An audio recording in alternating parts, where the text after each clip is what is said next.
ಇದು ಕರ್ನಾಟಕ ಸರ್ಕಾರ ಆರೋಗ್ಯ ಮತ್ತು ಕುಟುಂಬ ಕಲ್ಯಾಣ ಇಲಾಖೆಯ ವತಿಯಿಂದ ಹಮ್ಮಿಕೊಂಡಿರುವಂತಹ ಕಾರ್ಯಕ್ರಮ ಇದಾಗಿದ್ದು, ಮುಖಾಮುಖಿ ರಂಗ ಸಂಸ್ಥೆ ರಾಯಚೂರು ಇವರ ಸಂಯುಕ್ತಾಶ್ರಯದಲ್ಲಿ ಈ ಕಾರ್ಯಕ್ರಮವನ್ನ ಆರಂಭಿಸ್ತಾ ಇದ್ದೀವಿ. ಒಂದು ಗೊಲ್ಲಹಳ್ಳಿ ಶಿವಪ್ರಸಾದ್ ಅವರು ಬಂದಿರತಕ್ಕಂಥ ಒಂದು ಪರಿಸರದ ಜಾಗೃತಿ ಗೀತೆಯ ಮುಖಾಂತರ ಈ ಕಾರ್ಯಕ್ರಮವನ್ನ ಪ್ರಾರಂಭಗೊಳಿಸೋಣ.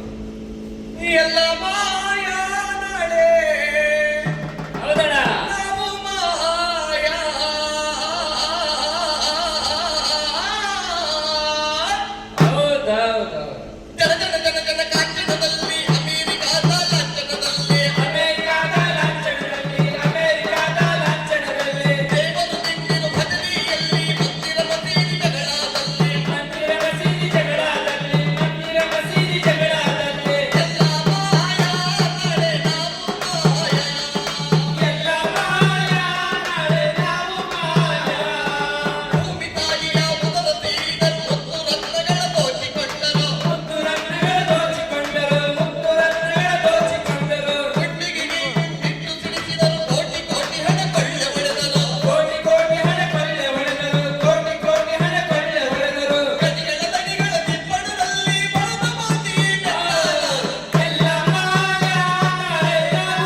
ಎಲ್ಲಿವರೆಗೂ ಹೋಗಿದ್ದಾನೆ? ಈ ರಾಯಚೂರು ಜಿಲ್ಲೆಗೆ ತುಂಗಭದ್ರಾ ಡ್ಯಾಮ್ ಇಂದ ನೀರು ಬಿಡ್ತಾರೆ. ಹೌದು. ರೈತರೆಲ್ಲನೂ ಗದ್ದೆ ಪದ್ದೆ ಬೆಳ್ಕೊಂಡು ಸಮೃದ್ಧವಾಗಿದ್ದಾರೆ. ಹೌದು. ಆದ್ರೆ ನಮ್ಮ ಜಿಲ್ಲೆಗಳಲ್ಲಿ ಹಂಗಲ್ಲ. ಹೆಂಗೈತನ?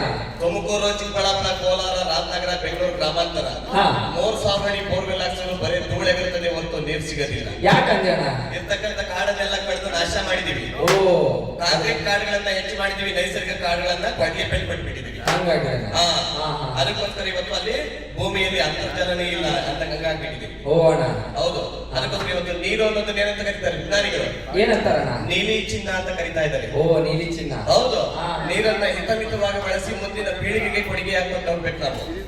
ಹಾಳು ಮಾಡ್ಕೊಂಡು ಹೋದ್ವಿ ಅಂತಂದ್ರೆ ಮುಂದೊಂದ್ ದಿನ ಗಿಡ ಮರಗಳನ್ನ ನಾಶ ಮಾಡಿದ್ವಿ ಅಂತಂದ್ರೆ ಕೊರೋನಾ ಬಂದಾಗ ಆಕ್ಸಿಜನ್ ಸಿಲಿಂಡರ್ ಸಿಗಲಾರ್ದಾಗ 20 ಜನ ಪ್ರಾಣ ಕಳ್ಕೊಂಡು ಹಿಂಗೆ ಗಿಡ ಮರಗಳನ್ನ ಹಾಳು ಮಾಡಿದ್ವಿ ಅಂತಂದ್ರೆ ಮುಂದೊಂದ್ ದಿನ ಆಕ್ಸಿಜನ್ ಸಿಲಿಂಡರ್ಗಳನ್ನ ಬೆನ್ನಿ ಕಟ್ಕೊಂಡು ಪ್ರಾಣ ಉಳಿಸ್ಕೊಳ್ಳೋ ಪರಿಸ್ಥಿತಿ ಬಂದ್ಬಿಡ್ತದೆ. ಅದಕ್ಕೋಸ್ಕರ ಅಜ್ಜನ ಕಾಲಕ್ಕೆಲ್ಲ ನೆಲ ಬಾವಿಗಳು, ಅಪ್ಪನ ಕಾಲಕ್ಕೆಲ್ಲ ಕೊಳವೆ ಬಾವಿಗಳು, ಮಕ್ಕಳ ಕಾಲಕ್ಕೆಲ್ಲ ಖಾಲಿ ಬಾವಿಗಳಾಗ್ಬಿಡ್ತವೆ. ನೀರನ್ನ ಹಿತಮಿತವಾಗಿ ಬಳಸಬೇಕು. ಅಂತರ್ಜಲವೇ ಬತ್ತಿ ಹೋಯಿತು, ಸಾವಿರ ಅಡಿಗಳ ದಾಟಿ ಹೋಯಿತು. ಎಲ್ಲ ಮಾಯ ನಾಳೆ ನಾವು ಮಾಯ.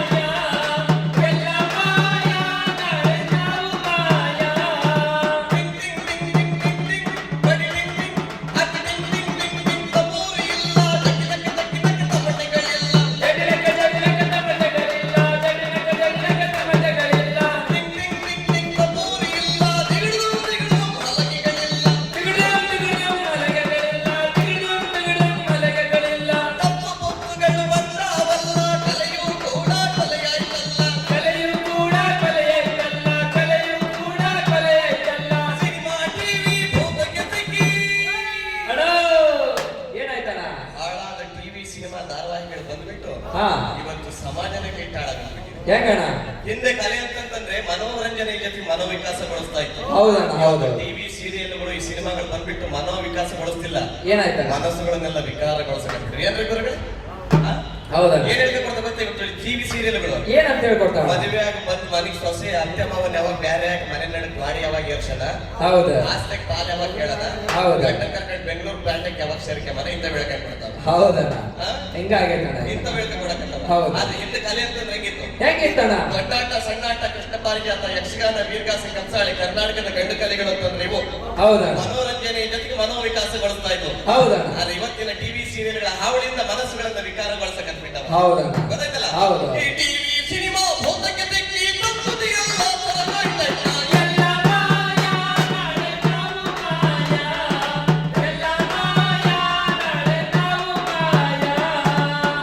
ಹಿಂದಿನ ಕಾಲದಲ್ಲಿ ಹೆಣ್ಮಕ್ಳು ಅಂತಂದ್ರೆ ಎಷ್ಟು ಲಕ್ಷ್ಯವಾಗಿದ್ರಪ್ಪ. ಹೆಂಗಿದ್ರಣ್ಣ?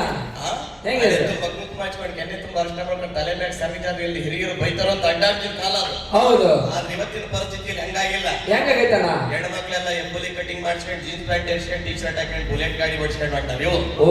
ಹುಡುಗರು ಹುಡುಗಿಯರ್ ಬಿಟ್ಟಂಗ್ ಕೂದಲ ಬಿಟ್ಕೊಂಡು ಕೇರಿ ಬಟ್ಟೆ ಅಡ್ಡಾಡ್ಕೊಂಡು ಬಂತಾವೆ ಇವು. ಹೌದಣ್ಣ, ಬಡ್ಡ ಬೈತೆ ಆಗ್ಬಿಟ್ಟಿದೆ ಎಲ್ಲರೂ. ಹೌದಣ್ಣ, ಹೌದು. ಆದ್ರೆ ಭಾರತೀಯ ಸಂಸ್ಕೃತಿ ಅಂತಂದ್ರೆ ಅದಲ್ಲ. ಹೆಂಗಣ್ಣ? ನಮ್ಮನ್ನು ನೋಡಿ ಬೇರೆಯವರು ಕಲಿಬೇಕೆ ಹೊತ್ತು ಅವ್ರನ್ನ ನೋಡಿ ನಾವು ಕಲಿಯೋದಲ್ಲ. ಹೌದು. ಭಾರತೀಯ ಸಂಸ್ಕೃತಿಗೆ ಅದಕ್ಕೆ ಆದಂತ ಒಂದು ಘನತೆ, ಗೌರವ ಇದೆ. ಹೌದು. ಗೊತ್ತಾಯ್ತಲ್ಲ? ಹೌದು. ಇವತ್ತಿನ ಪರಿಸ್ಥಿತಿ ಹೆಂಗಾಗಿದೆ ಗೊತ್ತಾ? ಹೆಂಗಾಗೈತಣ್ಣ? ಅರಿಶಿಣ ನಂಗಿದ ಪ್ಯಾರೆಟ್ ಲವ್ಲಿ, ಕುಂಕುಮ ಕಳಚಿದ್ದು ಟಿಕ್ಕರ್ ಚುಕ್ಕಿ, ಕುಂಕುಮ ಕಳಚಿದ್ದು ಸ್ಟಿಕ್ಕರ್ ಚುಕ್ಕಿ, ಕುಂಕುಮ ಕಳಚಿದ್ದು ಸ್ಟಿಕ್ಕರ್ ಚುಕ್ಕಿ, ಕೆಳಗಿನಿಂದ ಇಳಿದು ಬಂದಿದ್ದು ಕೊಕ್ಕೋ-ಕೋಲಾ ಕೇಕೆ ಹಾಕಿದ್ದು, ಕೊಕ್ಕೋ-ಕೋಲಾ ಕೇಕೆ ಹಾಕಿದ್ದು, ಕೊಕ್ಕೋ-ಕೋಲಾ ಕೇಕೆ ಹಾಕಿದ್ದು. ಪರಂಗಿಯವರು ಮತ್ತೆ ಬಂದರೆ, ಅಣ್ಣೋ, ಏನಾಗ್ತದೆ ನಾವು? ಆ ಬ್ರಿಟಿಷರವರು ಮತ್ತೆ ಬಂದರೆ ನಾನು ನೀನು ಕೂಡ ಮಾಯ. ಎಲ್ಲ ಮಾಯ, ನಾಳೆ ನಾವು ಮಾಯ. ಎಲ್ಲ ಮಾಯ, ನಾಳೆ ನಾವು ಮಾಯ. ನಾಳೆ ನೀವು ಮಾಯ, ನಾಳೆ ನಾವು ಮಾಯ, ನಾಳೆ ನೀವು ಮಾಯ, ನಾಳೆ ನಾವು ಮಾಯ. ಈ ಕಾರ್ಯಕ್ರಮವನ್ನ ಬಂದಿರತಕ್ಕಂಥ ಅಧಿಕಾರಿ ವರ್ಗದವರು ಸಾಂಕೇತಿಕವಾಗಿ ಉದ್ಘಾಟನೆಗೊಳಿಸಿಕೊಡ್ಬೇಕು.